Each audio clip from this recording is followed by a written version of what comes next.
আজকে আমি আপনাদেরকে অন্যরকম একটা বিষয় দেখাবো। সেটা হচ্ছে যে এই অ্যাকোরিয়ামটার মধ্যে ১২টা মলি মাছ আছে, ৫টা গাপ্পি মাছ আছে। মলি মাছগুলো সব কিন্তু বড় সাইজের। তারপরেও এখানে দেখেন অনেকগুলো বাচ্চা কিন্তু দেখা যাচ্ছে। একটা মাছ রানিং বাচ্চা দিচ্ছে। আমি হঠাৎ করে অ্যাকোরিয়ামে লাইটটা দিয়েই দেখছি অনেকগুলো বাচ্চা ঘোরাঘুরি করছে।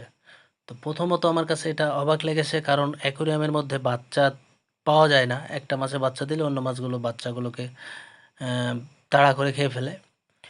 বাচ্চা কেন পেলাম তার ৩টা কারণ আমি বের করছি। প্রথমত অ্যাকুরিয়ামে লাইট দেওয়া ছিল না। অন্ধকারের মধ্যে বাচ্চাগুলো দিচ্ছে, সেজন্য মাছগুলো হয়তো বাচ্চাগুলো খেতে পারেনি।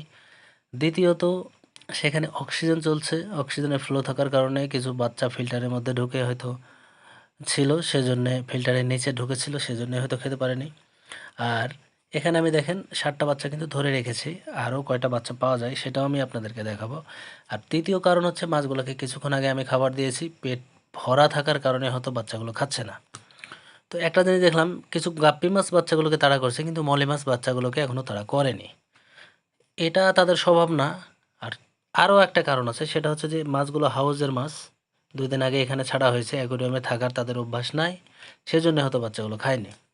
তো এক হাতে যেহেতু ভিডিও করে বাচ্চাগুলো ধরা সম্ভব না, তো বাচ্চাগুলো ধরে তারপরে আমি আপনাদেরকে দেখাবো, গুণে দেখাবো আসলে কতটা বাচ্চা এখান থেকে আমি পেলাম।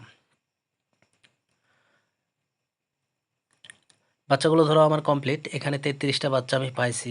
এখনও মাছটার বাচ্চা দেয়া শেষ হয়নি, কারণ সবগুলো বাচ্চা ধরে নেওয়ার কিছুক্ষণ পরে আমি দেখছি আরও 2টো বাচ্চা ঘোরাঘুরি করছে। তাহলে আমি এটা থেকে বুঝলাম যে এখনও বাচ্চা দেয়া মাছটা শেষ হয়নি।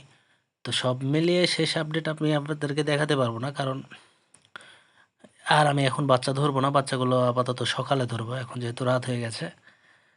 তারপরে সকালে এখান থেকে বাটিটা থেকে মাছগুলো আমি বাচ্চার হাউজে ছেড়ে দেবো। এটা এই যে সামনে যে মাছটা তাড়া করছে সেটাই বাচ্চা দিচ্ছে। একটা মলি মাছ আপনাদেরকে বলে রাখি, 30 থেকে 50 বা 60, 100 প্লাস কিন্তু বাচ্চা দিয়ে থাকে। এমনকি 150টা পর্যন্ত বাচ্চা দিয়ে থাকে। তো যেহেতু এখানে অনেক মাছ আছে, কিছু বাচ্চা খেতেই পারে। যদি না খায় তাহলে পর্যাপ্ত পরিমাণে আরও হয়তো বাচ্চা পাওয়া যাবে। তো দেখা যাক আমি এখান থেকে কতটা বাচ্চা পাই।